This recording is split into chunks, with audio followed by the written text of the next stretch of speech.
வணக்கம். இன்னைக்கு நாம ஒரு சூப்பரான கிளாசிக் கதைக்குள்ள போக போறோம்.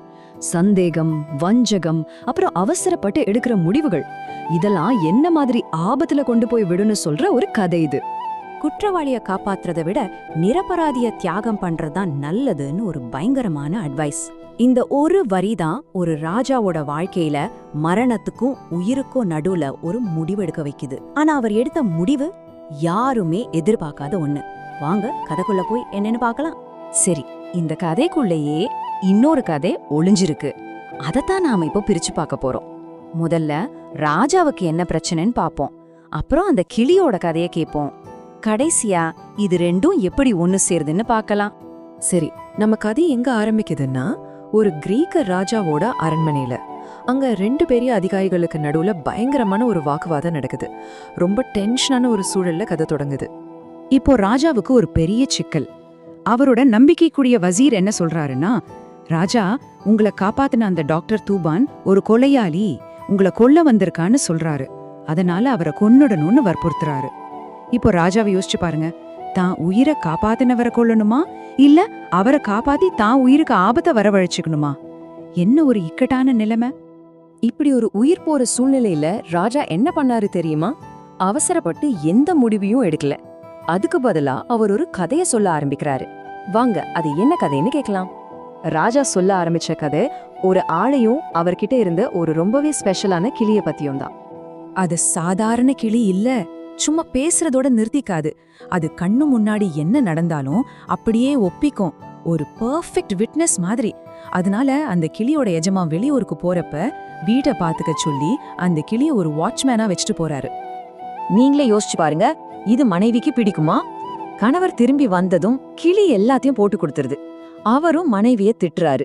அப்பதான் உங்களுக்கு புரியுது, இந்த கிளி தான் எல்லா பிரச்சனைக்கும் காரணம்னு. அதனால அந்த கிளிய பழி வாங்கணும்னு முடிவு பண்றாங்க. கிள்ளி சொல்றது பொய்ன்னு நிரூபிக்க அந்த பொண்ணு ஒரு செம ஸ்மார்ட்டான பிளான் போடுறோம்.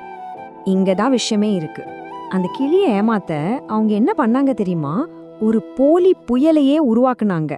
கிளி கூண்டுக்கு கீழே ஒருத்தர் கையால மிஷினை சுத்தி இடி சத்தம் மாதிரி உண்டாக்க, இன்னொருத்தர் மேலிருந்து தண்ணிய ஊத்தி மழை வர மாதிரி பண்ண, மூணாவதா ஒருத்தர் கண்ணாடிய வச்சு லைட் அடிச்சு மின்னல் வர மாதிரி செஞ்சாங்க. பாருங்க எவ்வளவு தந்திரம். சரி, அடுத்த நாள் காலையில கணவன் வீட்டுக்கு வர்றான். வழக்கம் போல கிளி கிட்ட போய் நேத்து ராத்திரி என்ன நடந்துச்சு அப்படின்னு கேக்குறான். ஐயோ எஜமானே, ராத்திரி பூரா இடி மின்னல் மழைன்னு பயங்கரமா இருந்துச்சு.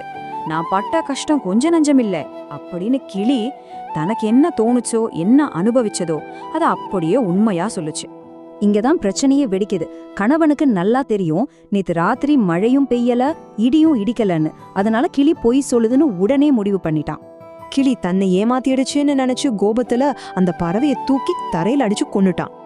ஆனா கொஞ்ச நேரத்திலேயே மனைவி செஞ்ச சூழ்ச்சி அவனுக்கு தெரிய வருது. அப்பதான் புரியுது, கிளி உண்மையத்தான் சொல்லிருக்கு, அது நிரபராதின்னு. ஆனா என்ன பிரயோஜனம்? காலம் கடந்து போச்சு. அவன் ரொம்ப வருத்தப்பட்டான். சரி, இப்போ இந்த நீதி கதையிலிருந்து நாம மறுபடியும் ராஜாவோட அரண்மனைக்கு வருவோம். ராஜா இந்த கதையோட நீதிய நேரடியா தன்னோட வசீர்கிட்ட சொல்றாரு. அதனால வசீரே, நான் உன் பேச்ச கேட்க மாட்டேன். அந்த வைத்தியரை நான் பத்திரமா பாத்துப்பேன். ஒருவேளை அந்த கிளிய கொன்னுட்டு வருத்தப்பட்டானே அந்த கணவன், அதே மாதிரி நானும் வருத்தப்பட நான் விரும்பலன்னு ராஜா தெளிவா சொல்றாரு. ஆனா வசீர் கொஞ்சம் கூட அசரல. ராஜா சொன்ன கதையெல்லாம் அவன் மனச மாத்தல. அவன் இன்னும் உறுதியா நிக்கிறான். அரசே குற்றவாளியை காப்பாத்துறதை விட ஒரு நிரபராதிய தியாகம் பண்றதுல தப்பே இல்ல. அந்த டாக்டர் தூபான் உங்களை கொல்லதான் பாக்குறான்னு மறுபடியும் அதே பாயிண்ட்டுக்கு வரான். தன்னோட வாதத்தை நிரூபிக்க வசீர் இன்னொரு கதையை சொல்ல முன்வரான்.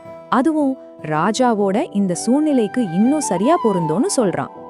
இத கேட்டதும் ராஜா, அந்த வசீர் அப்படி என்ன தப்பு செஞ்சான் தண்டனை வாங்கறதுக்குன்னு கேக்குறாரு. இப்போ கதை ஒரு பெரிய திருப்பு முனையில நிக்குது. வசீர் சொல்ல போற அடுத்த கதை என்ன?